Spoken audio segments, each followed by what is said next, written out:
Síndrome de Asperger, cómo fue que descubrí todo esto. Pero primero quiero pues explicarles que el autismo es un espectro, digamos, de condiciones. Tiene muchas caras, es algo como un arco iris.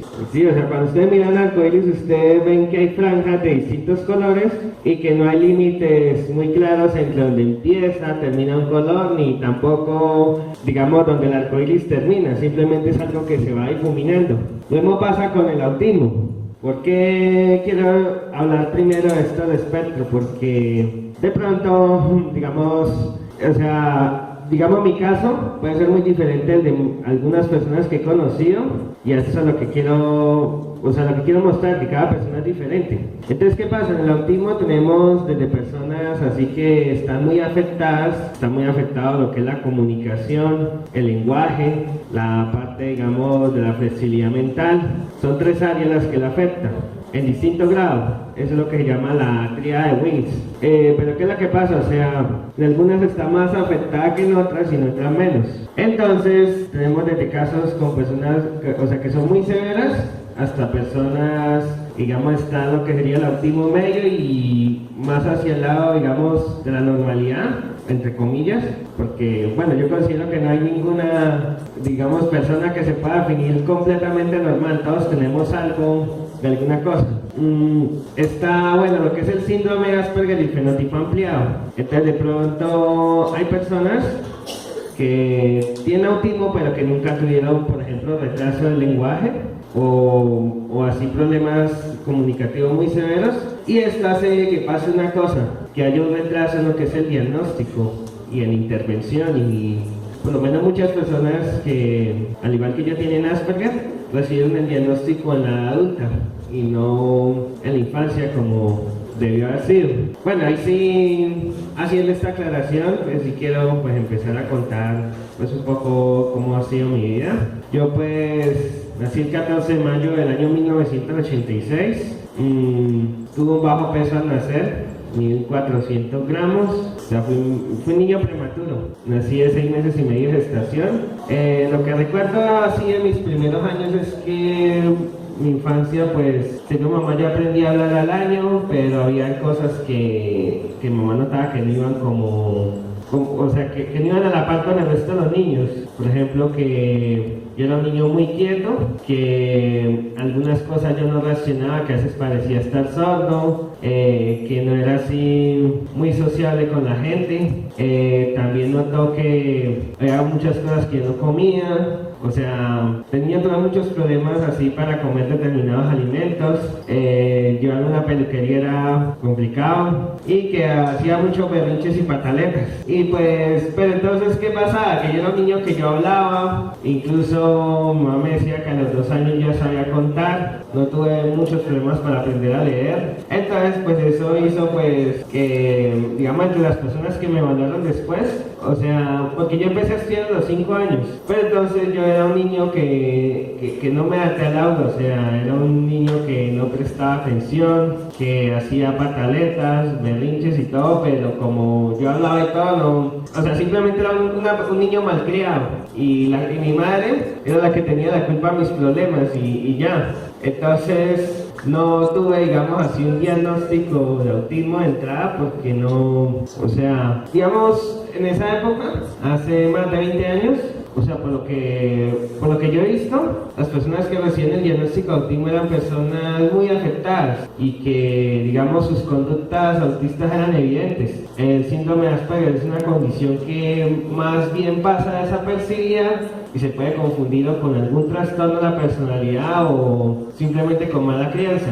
Incluso hay personas que han vivido toda su vida y se han muerto sin saber nunca que tuvieron esto. Y claro, algunas vivieron una vida muy infelices porque algunas, digamos, no pudieron nunca encajar en la sociedad, no pudieron nunca, o sea, sentirse satisfechos con lo que hacían. Porque una de las áreas que afecta mucho el autismo es la parte social, o sea, y una persona con Asperger, pues cuando llega, o con autismo, cuando llega a este mundo se siente como un extraño, se siente como un extraterrestre que llegó a este mundo, no comprende el mundo de las otras personas, lo intenta hacer, o sea, muchas veces hace su mejor esfuerzo, Hay un mito muy generalizado y es que las personas con autismo no desean tener amigos. Realmente lo que pasa es que muchas personas con autismo cuando se aíslan es porque llegan a un punto en que, o sea, quieren comunicarse con otras personas, quieren hablar con ellas, pero no pueden. O sea, como para yo explicarles de una forma más sencilla, de cuenta que alguno de ustedes se va a la China sin saber el idioma, sin saber las costumbres ni nada, y que ustedes tienen que comunicarse con la gente. Llegan a un punto en que ustedes intentan hablar, no les van a entender nada, y pues al no entender nada y estar confundidos, pues se van a retraer. La gente va a ser, o sea, va a ser como una causa de miedo. Eso es más o menos la situación en la que hay muchas personas con autismo. O sea, es como una mezcla constante de miedo y ansiedad del mundo. Y lo otro es que también en la percepción de la persona con autismo pasa que a nosotros nos cuesta captar como la visión general de las cosas. O sea, tendemos a enfocarnos mucho en los detalles. De hecho, si mira, o sea, en la película Temple Grandin, si se fijaron, ella se fija mucho en los detalles de cosas específicas. O sea, la visión de ella parte del mundo y de muchas personas con autismo parte de lo particular a lo general. Entonces la dificultad principal está en que muchas veces la persona con autismo puede aprender muchas cosas sobre el mundo, muchas más de las que ustedes pueden imaginar, pero entonces a la persona hay que ayudarle a ver lo general. O sea, es como cuando ustedes perciben un cuadro donde haya un bosque y solamente ven los árboles, pues no el bosque. O sea, hay que ayudarles a ver esa visión. Y bueno, volviendo al tema de mi infancia, pues, ¿qué pasa? Yo pasé por varios colegios, no me integraba en varios, en algunos me hicieron bullying, entonces así estuve como por 5 o 6 colegios, por un lugar donde una vez me ayudaron, que fue en un colegio de, pues, 2 de mis profesores eran psicólogos, y mamá también me ayudó, pues, con lo que era terapia ocupacional y el lenguaje. O sea, si bien yo no tuve problemas con el habla, yo había palabras que no pronunciaba bien. ¿Qué otra cosa? Yo tenía muchos problemas con que era la motricidad. En algunas personas eso está también afectado. O sea, lo que son destrezas para armar cosas, coger objetos. No, o sea, es otra de las características. Yo tenía muy afectado a eso. Por lo menos en lo que era jugar fútbol, para mí correr detrás de un balón era complicado. Digamos que después de esas terapias y eso yo me pude pues adaptar. O sea, yo aprendí a seguir reglas en el colegio. Mi mamá muchas veces me ayudó a estructurar mis tareas. O sea, era algo como que de tal hora a tal hora hay que estudiar y el resto del tiempo ya puede, por ejemplo, jugar Nintendo.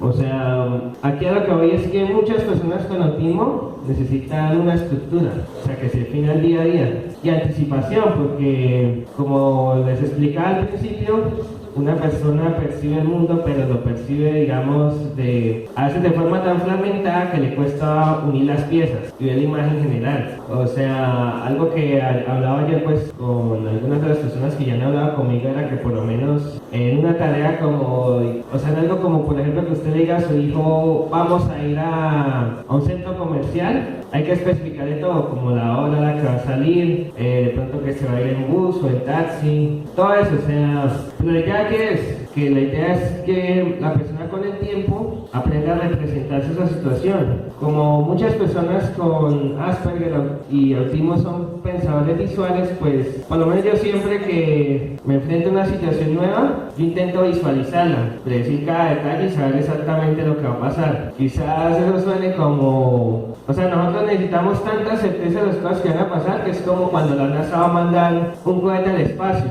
O sea, ellos no pueden dejar nada a su suerte porque si algo llega a salir mal, por pequeño que sea, es el fin de la misión. Para nosotros es algo así. O sea, si queremos tener una amistad con alguien, necesitamos que cada persona nos diga exactamente qué piensa, cómo lo piensa, porque para nosotros es difícil, digamos, adivinar o como intuir lo que puede estar sintiendo. O sea, lo podemos aprender a hacer, pero eso toma su tiempo. Por lo menos en mi casa he aprendido muchas de esas cosas poco a poco. Para mí el proceso de socialización ha sido muy a prueba y error. Pero entonces, ¿qué ha pasado en la parte social? Yo para poder tener amigos he usado mucho mis temas de interés, mis fijaciones. O sea, a mí me es más fácil hacerme amigo de alguien con el que compartamos un tema en común que con una persona así cualquiera. Porque pues al tener un tema del que yo puedo hablar mucho, pues la conversación sale de forma más natural a que si por lo menos conozco a alguien que me hable de fútbol. Entonces, Ya diciendo esto y volviendo con mi experiencia en el colegio, durante buena parte, digamos, de lo que fue el bachillerato, la universidad, yo fui una persona digamos, que no tuve amigos realmente. O sea, yo pensaba que amigo era alguien con el que podía hablar y para mí esa persona puede ser cualquier conocido. El caso es que mis actividades con los compañeros de clase o conocidos solamente se limitaban a cosas como las tareas y así. En la adolescencia conocí una persona pues que yo consideraba amigo, pero mi amistad se limitaba a intercambiar videojuegos. Cuando apareció el internet de banda ancha, pues eso desapareció. Fue estando en la universidad que yo pues descubrí esto del Asperger. Fue porque, o sea, si bien yo logré adaptarme, yo era percibido como una persona excéntrica, una persona que no encajaba. De hecho, a muchas personas les pasa eso. O sea, era diferente, ¿por qué? Porque pues a mí no me interesaban los mismos temas que los demás compañeros. Yo soy una persona que cuando me obsesiono con un tema, es como a querer absorber toda la información de ese tema. Entre los temas que he tenido interés ha sido la astronomía, la geografía. Ahorita el tema actual pues es esto, el autismo y Asperger. He conseguido más o menos cerca de 200 libros sobre el tema. También fue lo que me llevó a crear mi canal en YouTube de Alospergiano y una página en Facebook que tengo para el canal. Pero no lo hice por iniciativa propia, o sea, fue algo que otras personas me animaron. Un amigo de México, como a compartir mi experiencia, porque digamos nosotros tendemos a tener nuestros temas de interés al que podemos dedicar a veces hasta 10 horas diarias, pero es una actividad solitaria, o sea, es una actividad que pocas veces compartimos con otros, pero también o sea, lo que motivó a hacerlo fue el querer conocer a otras personas como yo, saber qué pasaban y el querer ayudar a otras personas, que conocí a otras personas que estaban muy mal. Y bueno, o sea, descubrí esto fue precisamente buscando en Wikipedia sobre la palabra nerd. Sí, leí en Wikipedia algo que decía, algunos nerds pueden tener una condición asociada llamada síndrome de Asperger. O sea, entre lo que descubrí también es que pues en estos últimos años el síndrome de Asperger es algo que se ha vuelto muy de moda e incluso se ha creado toda una subcultura con respecto a esa condición. Y hay gente por ahí a diestra y siniestra diciendo que tienen Asperger, que tal cosa y todo. Pues también es una subcultura que en parte ha ayudado a que hayan personas con autismo que hablen por sí mismas, como a mostrar que las personas con autismo tienen su propia voz. Ahí conocemos, por ejemplo, personas como Jim Sinclair, Donna Williams o Temple Grandin. O sea, hay una cultura emergente respecto al autismo, pero también ha pasado otra cosa que la considero negativa, y es que se han difundido también muchos mitos respecto al autismo, como que todos son genios y como que tener autismo es algo genial. O sea, digo que es algo como todo, tiene sus cosas buenas y sus cosas malas. Hay personas con autismo que sí tienen habilidades especiales y todo, pero que muestra cosas como la película que acabamos de ver. Por lo menos Temple Grandin es una persona que es muy buena sistematizando información, pero entonces ella llegó a donde está gracias a que el profesor de ciencias que ella tuvo, el profesor Carlos, fue el que cogió todas las fijaciones que ella tenía y las enfocó hacia la ciencia. La fijación que ella tenía fue cuando en esta escena, al principio cuando ella llega a las vacaciones de verano, ve la vaca que la meten en la máquina y que la aprietan un poco y que la vaca se calma. Ella se dio cuenta que lo que servía con la vaca servía también con ella, y digamos esa fijación fue lo que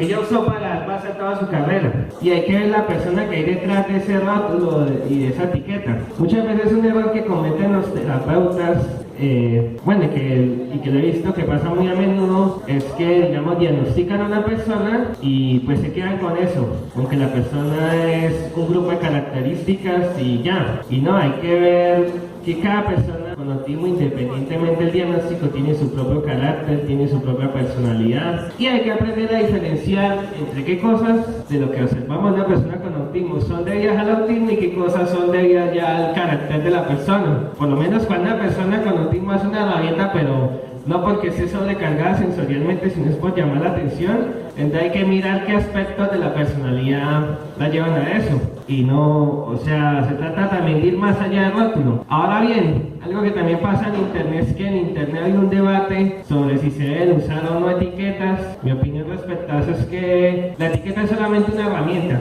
Es algo como un cuchillo, por ejemplo. O sea, y como toda herramienta, puede tener un buen o un mal uso. Podemos usar un cuchillo para cortar cosas y todo, pero también para matar. Una etiqueta, como autismo, Asperger o cualquier condición, puede servir como un marco de referencia para el cual poder ayudar a una persona, pero también se puede usar para discriminar. He conocido personas que me han contado que hay colegios donde no le han recibido a sus hijos cuando le dicen que mi hijo tiene autismo. Solamente con el autismo ya hay profesores que se cierran. Pues porque, bueno, una persona con autismo plantea muchos retos. Muchas veces o sea, lo complicado es esto, que vivimos en una sociedad muy, digamos, normalizadora, por así decirlo. O sea, hay como un molde que deben seguir los niños, las personas, que al llegar a cierta edad deben alcanzar ciertos hitos. A veces ha pasado que se ha tratado como obligar a la persona con autismo a adaptarse a ese molde,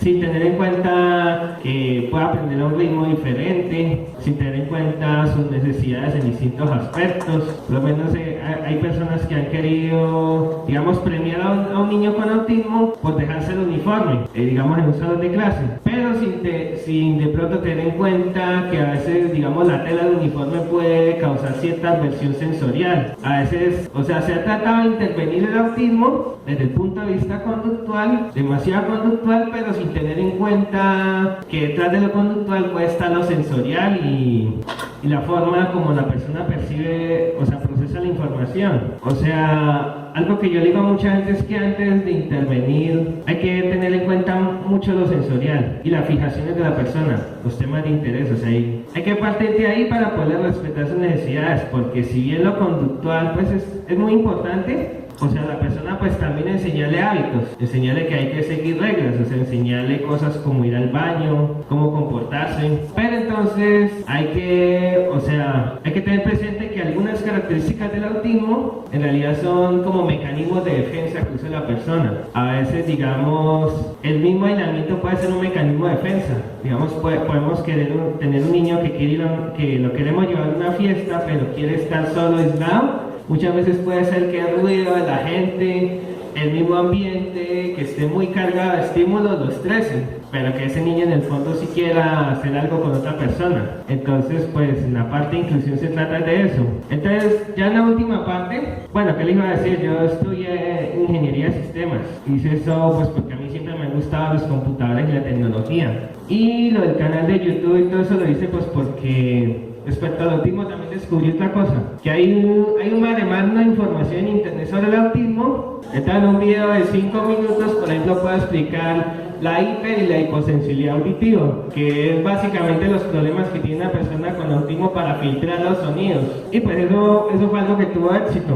El tiempo de atención en internet es muy corto, fue lo que descubrí. Digamos, yo al igual que Temple Grandin, también tengo una forma de pensar visual y mi mente funciona relacionando detalles, imágenes, como hace ella. Entonces, nosotros a través, digamos, de cosas muy gráficas y visuales, es que vamos como uniendo detalles, atando cabos y así obtener una visión general del mundo. El principal reto de una persona con autismo, desde su interior, es lograr encontrarle sentido al mundo. Cuando la persona empieza a encontrarle sentido al mundo, la persona va a mejorar el lenguaje, va a mejorar sus relaciones con otras personas y básicamente los papás deben hacer eso. O sea, digamos, si la persona quiere ver todo el día un mismo video, todo el día hacer una misma actividad, o sea, los papás deberán mostrarle que el mundo es un mundo más amplio. O sea, que hay más mundo aparte de que él puede percibir o que puede procesar para ayudar en ese proceso. Eso es lo que, si nosotros analizamos historias de personas autismo exitosas como Temple Grandin, Donna Williams, Carla Freigler y otros, son personas, digamos, que todo lo que describen es que vivían en un mundo de caos, en un mundo de confusión y miedo, y que poco a poco lograron salir de ahí. Algunas lo lograron hacer solo, otras con mucha ayuda, pero bueno, eso está la clave. Eso era pues lo que quería contarles. No sé si tengan alguna pregunta. Bueno, muy buenas tardes para todos. Realmente felicitaciones a los organizadores de la Semana Azul, de énfasis que le han puesto a esta actividad. Felicitaciones a los panelistas. Se han dilucidado muchos aspectos que yo tenía sobre el autismo y tengo una inquietud para los tres. ¿Cómo afecta el autismo? Bueno, realmente cuando a un ambiente educativo, a una familia llega una persona con autismo, pues pueden pasar dos cosas: que la persona la acoja, que digamos los otros compañeros estudiantes le ayuden a esa persona, si los maestros la comprenden y todo. Obviamente eso implica que su ambiente haga cambios, o puede pasar lo contrario, que la persona llegue, sea percibida como un bicho raro, le hagan bullying y le hagan la vida imposible, sobre todo cuando la misma, discriminación empieza por el mismo profesor. Cuando el profesor, es una persona muy rígida y quiere que todos los estudiantes sigan una misma línea sin esperar a los demás. Pero entonces, ¿qué pasa? Que si la persona es bien recibida y todo, puede pasar un efecto positivo. Que los estudiantes que estén en contacto con esa persona con autismo pueden también aprender a tolerar la diferencia. O sea, van a ser niños que cuando crezcan, se hagan adultos y cuando se encuentren así una persona con discapacidad, no van a hacer la vista gorda, la van a poder atender, la van a ayudar. Es una buena experiencia por eso, porque no solamente, al recibir una persona con autismo, pero intervenirla e incluirla bien, es una manera de crear una cultura inclusiva. Un autista una persona autista se puede adquirir el autismo, adquirirlo, o nace con él, o siempre se sabe que nace con él. Pues pasa una cosa, pues que del autismo todavía pues no se sabe exactamente todavía muy bien la causa, pero las investigaciones a lo que han apuntado, incluso lo que decía el mismo Leo Kanner y el mismo Hans Asperger, es que probablemente tenía una base genética. ¿Por qué? Porque en los casos que ellos estudiaron, esto pasaba que los papás o los familiares cercanos tenían algunas características parecidas. Ahora esa zona, del espectro del autismo, donde hay rasgos, pero no lo suficientes para un diagnóstico, es lo que conoce como fenotipo ampliado. Y además las investigaciones genéticas ya han apuntado que hay algunos cromosomas que están implicados en el desarrollo cerebral que tienen algo que ver. Y respecto a la parte neurológica y todo, esto parece que en el cerebro hay algo que se llama, que el cerebro está compuesto de muchas neuronas, ¿sí? Millones de neuronas. Pero hay algo que llama lo que son las minicolumnas, que son grupos de neuronas, que es como la unidad mínima de procesamiento en el cerebro. Es como lo que en un procesador electrónico serían las compuertas lógicas. Es la unidad más básica para procesar la información. Y lo que han descubierto es que las personas con autismo, primero que todo tendría que explicarle cómo es que funciona el cerebro. Cuando un bebé se está formando, las neuronas migran de la médula espinal hacia la corteza cerebral, hacia el lugar que van a ocupar la corteza cerebral. La corteza cerebral es lo que en el cerebro procesa la información, y a veces esa migración no se hace bien. A veces hay áreas del cerebro en las que quedan más neuronas, en otras menos, o las neuronas no quedan en su sitio.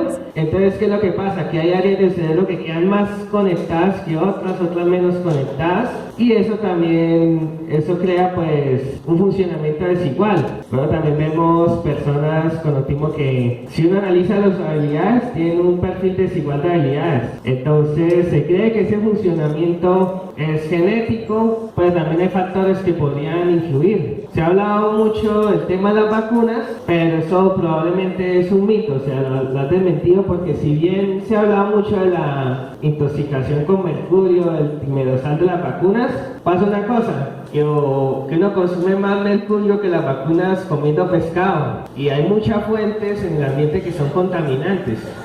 Que son fuentes, de metales pesados más que las vacunas.